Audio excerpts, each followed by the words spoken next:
Hi, hello, my dear students.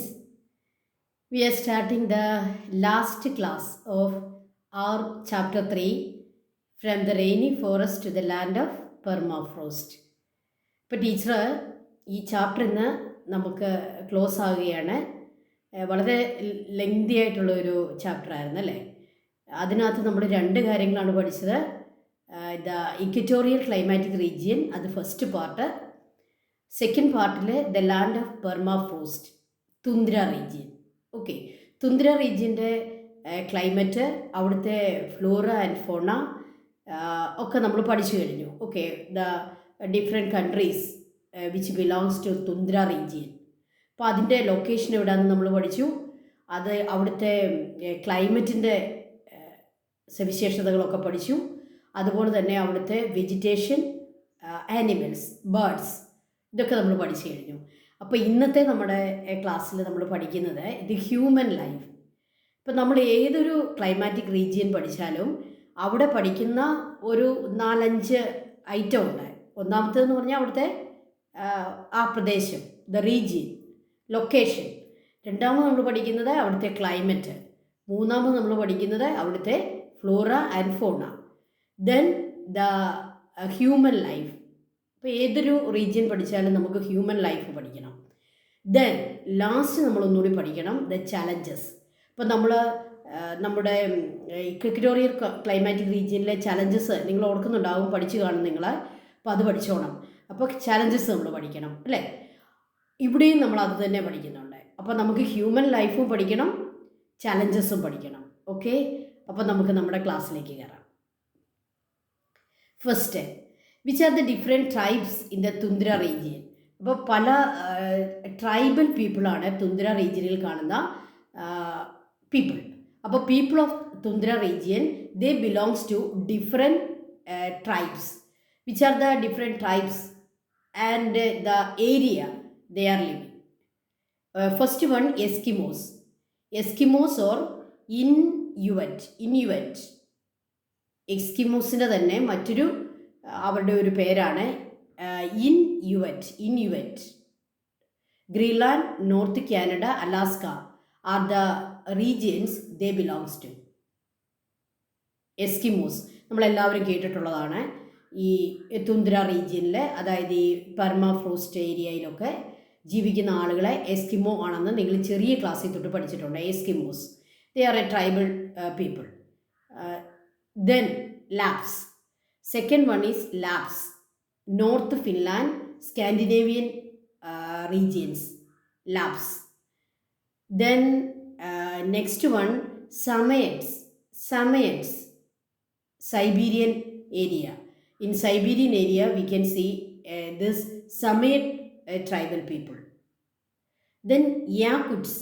Yakut is a tribal group.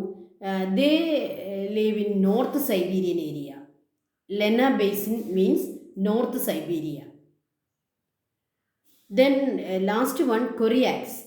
Koryak, Northeastern Asia. Northeastern Asia means Russian Far East areas.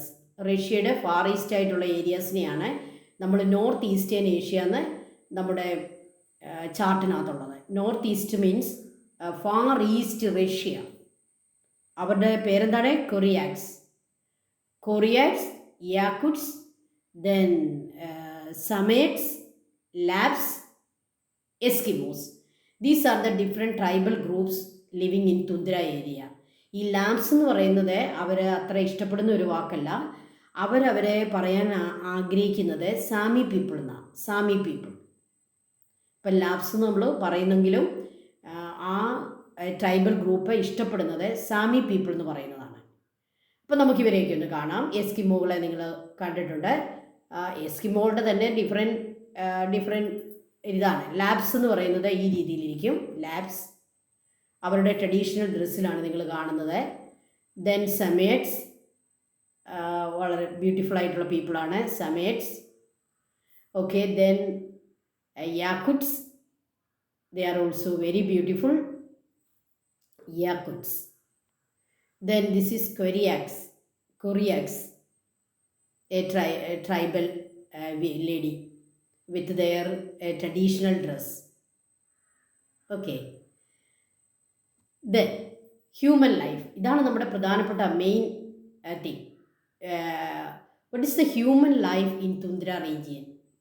Normally, the tundra is a sparsely populated region, less population, because of this adverse climate.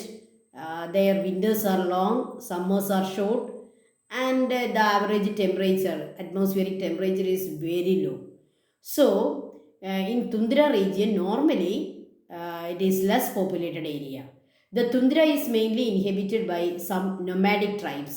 നമ്മളിപ്പം കണ്ട labs ആണെങ്കിലും Eskimos ആണെങ്കിലും സമേറ്റ്സ് ആണെങ്കിലും all these categories of people are leading A nomadic life.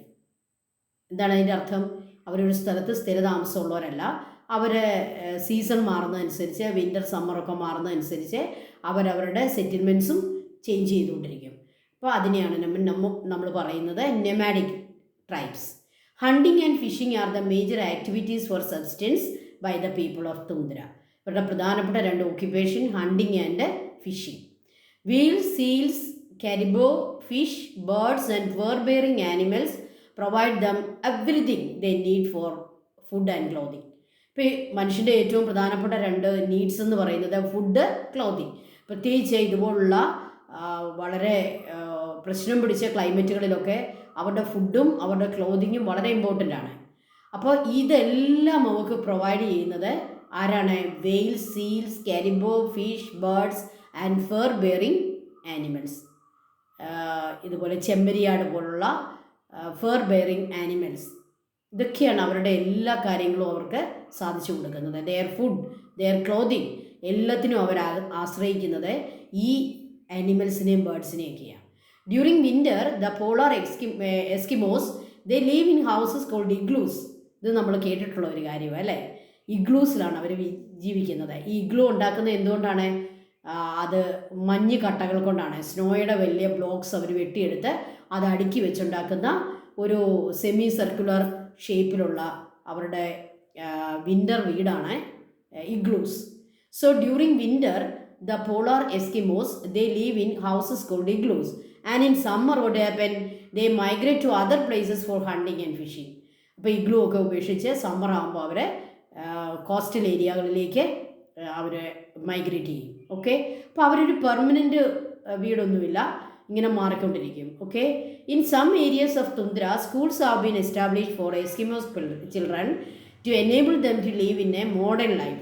ഇപ്പോൾ യൂറോപ്യന്മാരുമായിട്ടൊക്കെയുള്ള മിംഗ്ലിങ്ങും ഉണ്ട്. ഈ എസ്കിമോകളുടെയും ഇതുപോലുള്ള ട്രൈബൽ പീപ്പിളിൻ്റെയും ലൈഫിൽ ഒത്തിരി ചേഞ്ചസ് വന്നിട്ടുണ്ട്. അപ്പോൾ ഇപ്പോൾ അവർക്ക് സ്കൂളുകളുണ്ട്. They started schools for giving education for their younger generation to enable them to live a modern life. So this is the human life of tundra region. They are sparsely populated area and the people mainly living there were nomads, tribal people, and hunting and fishing were the main occupations. Whale, seal, caribou, fish, birds and fur animals gave them everything they need for food and clothing. And in winter they live in igloos, and in summer they migrate to other places for fishing and hunting. And in some areas there are schools for Eskimo children. Okay, these are the human life in Tundra region. Then next, teacher പറഞ്ഞു നിങ്ങളോട് challenges. ഏതൊരു region പഠിച്ചാലും നമ്മൾ എന്ത് പഠിക്കണം? Challenges പഠിക്കണം. അവിടുത്തെ പ്രശ്നങ്ങൾ എന്തൊക്കെയാണ്, എന്താണ് അവരുടെ വെല്ലുവിളി, എന്താണ് അവിടുത്തെ problem. That means challenges. What are the challenges faced by tundra region? The tundra is one of the places that is adversely affected by climate change. നമ്മൾ സെക്കൻഡ് ചാപ്റ്ററിൽ പഠിച്ച ക്ലൈമറ്റ് ചേഞ്ച് എന്നുള്ളത് നിങ്ങളൊന്ന് ഓർക്കുക. നമുക്കറിയാം എല്ലാ ഏരിയകളെയും ക്ലൈമറ്റ് ചേഞ്ച് അഫക്റ്റ് ചെയ്യുന്നുണ്ട്. എന്നാൽ ഈ ക്ലൈമറ്റ് ചേഞ്ച് എന്ന് പറയുന്ന ആ ഒരു പർട്ടിക്കുലർ കാര്യം ഏറ്റവും കൂടുതൽ അഫക്റ്റ് ചെയ്യുന്ന ഒരു ഏരിയയാണ് tundra. Okay. The tundra is one of the places that adversely affected by climate change. Climate ചേഞ്ചിൻ്റെ കാരണങ്ങളൊക്കെ നിങ്ങൾക്കറിയാം അല്ലേ? എന്താണ്? ഈ deforestation, burning of plastic, use of pesticides, chemical fertilizers, then the burning of plastic and everything, pollution, okay, pollution. Then because of this climate change, the tundra areas, they are adversely affected due to global warming. It is a side effect of climate change, global warming. Because of this global warming, the permafrost in the tundra melts considerably. അപ്പം പെർമഫ്രോസ്റ്റ്, അതായത് 2 വർഷത്തിൽ കൂടുതൽ melt ചെയ്യാതെ കിടക്കുന്ന ഐസിനെയാണ് നമ്മൾ ഈ പെർമഫ്രോസ്റ്റ് എന്ന് പറയുക. ഈ പെർമഫ്രോസ്റ്റ് ആയിട്ടുള്ള സ്ഥലങ്ങളൊക്കെ മെൽറ്റ് ചെയ്യുക. എന്തുകൊണ്ടാണ്? Climate change. അതുകൊണ്ട് എന്ത് സംഭവിക്കുന്നു? Global warming. Okay, this adversely effect the ecosystem and environmental equilibrium of the region. അപ്പോൾ ഈ റീജിയൻ്റെ ആ ഒരു എൻവയോൺമെൻറ്റൽ ഇക്വിലിബ്രിയം, അതിൻ്റെ ഒരു ഇക്വിലിബ്രിയം എന്ന് പറഞ്ഞാൽ എന്താണ്? അതിൻ്റെ ഒരു താളം അല്ലേ, അതിൻ്റെ ഒരു താളം, അതിൻ്റെ ഒരു ബാലൻസിങ്, ആ ഇക്കോസിസ്റ്റം എല്ലാം അഡ്വേഴ്സ്ലി എഫക്റ്റ് ആവുകയാണ്. അവിടുത്തെ മൃഗങ്ങൾക്കും അവിടുത്തെ ജീവജാലങ്ങൾക്കും എല്ലാവർക്കും, അവിടുത്തെ പ്ലാന്റ്സിനും എല്ലാം adversely effect this global warming and the melting of ice blocks. Okay, this is the main challenge. വേറെ ചലഞ്ചൊന്നുമില്ല. അവിടുത്തെ ട്രൈബൽസ് വളരെ സന്തോഷമായിട്ട് ജീവിക്കുന്നു. പക്ഷേ ഗ്ലോബൽ വാർമിംഗ് ഏറ്റവും കൂടുതൽ അവിടുത്തെ ക്ലൈമറ്റിനെയും അവിടുത്തെ ആ റീജിയൻ്റെ എന്താണ് വെതർ കണ്ടീഷൻസിനെയും അഡ്വേഴ്സ്ലി എഫക്റ്റ് ചെയ്യുന്നു. അത് അവിടുത്തെ ഇക്കോസിസ്റ്റത്തെ ബാധിക്കുന്നു. അവിടുത്തെ ഇക്വിലിബ്രിയം ചേഞ്ച് ആവുന്നു. That is the challenges we can noticed in tundra region. Okay, thank you children. We are closing the chapter. Okay, നമ്മുടെ ചാപ്റ്റർ അത് അവസാനിച്ചിരിക്കുകയാണ്. നിങ്ങളോടൊരു പ്രത്യേക കാര്യം പറയുകയാണ്. നിങ്ങൾ ഓരോ ക്ലാസ്സിലും ഓരോ വീഡിയോയിലും ടീച്ചർ കൊടുക്കുന്ന ഡിസ്ക്രിപ്ഷൻ നിങ്ങൾ വായിച്ചു നോക്കണം. ഡിസ്ക്രിപ്ഷനകത്തെ ആ പർട്ടിക്കുലർ ക്ലാസ്സിൻ്റെ ഇമ്പോർട്ടൻസ്, കീവേഡ്സ്, അതിൻ്റെ മെയിൻ പോയിൻറ്റ്സ് എല്ലാം ഞാൻ വളരെ വിശദമായിട്ട് നമ്മുടെ ഡിസ്ക്രിപ്ഷനിൽ കൊടുക്കുന്നുണ്ട്. അപ്പോൾ തീർച്ചയായിട്ടും നിങ്ങൾ നമ്മുടെ ക്ലാസ് കണ്ടു കഴിയുമ്പോൾ വീഡിയോയുടെ ഡിസ്ക്രിപ്ഷൻ വായിച്ചു നോക്കുക. അപ്പോൾ നിങ്ങൾക്ക് അവിടെ ഏതാണ് കൂടുതൽ കോൺസെൻട്രേറ്റ് ചെയ്യേണ്ടത്, ഏതാണ് കൂടുതൽ പ്രധാനപ്പെട്ടതെന്നുള്ള നിങ്ങൾക്കൊരു ഐഡിയ കിട്ടും. അവിടെ നിങ്ങൾക്ക് കോൺസെൻട്രേറ്റ് ചെയ്യാൻ പറ്റും. ഓക്കെ, അപ്പോൾ നമ്മുടെ ഈ ചാപ്റ്ററിൻ്റെ ഒരു എന്താണ് അതിൻ്റെ ഒരു അവലോകനം അടുത്ത ഒരു സെക്ഷനായിട്ടുണ്ടാവും. നമുക്കിനിയും ഹിസ്റ്ററിയുടെ പാഠങ്ങളായിരിക്കും അടുത്തായിട്ട് നമ്മൾ തുടങ്ങുക. ഇനിയുള്ള വീഡിയോകളൊക്കെ നമ്മുടെ ഹിസ്റ്ററിയുടെ, അതായത് സോഷ്യൽ സയൻസ് 1 ചാപ്റ്റർ 3 ആയിരിക്കും നമ്മളിനി സ്റ്റാർട്ട് ചെയ്യുക. അപ്പോൾ എല്ലാവരും ടീച്ചറിൻ്റെ ചാനൽ നന്നായിട്ട് കാണുക, നിങ്ങളുടെ കൂട്ടുകാർക്ക് ഷെയർ ചെയ്യുക, നിങ്ങൾ സബ്സ്ക്രൈബ് ചെയ്യുക, കമൻറ്റുകൾ എഴുതുക, ലൈക്ക് ചെയ്യുക. Okay, thank you children. May God bless you all.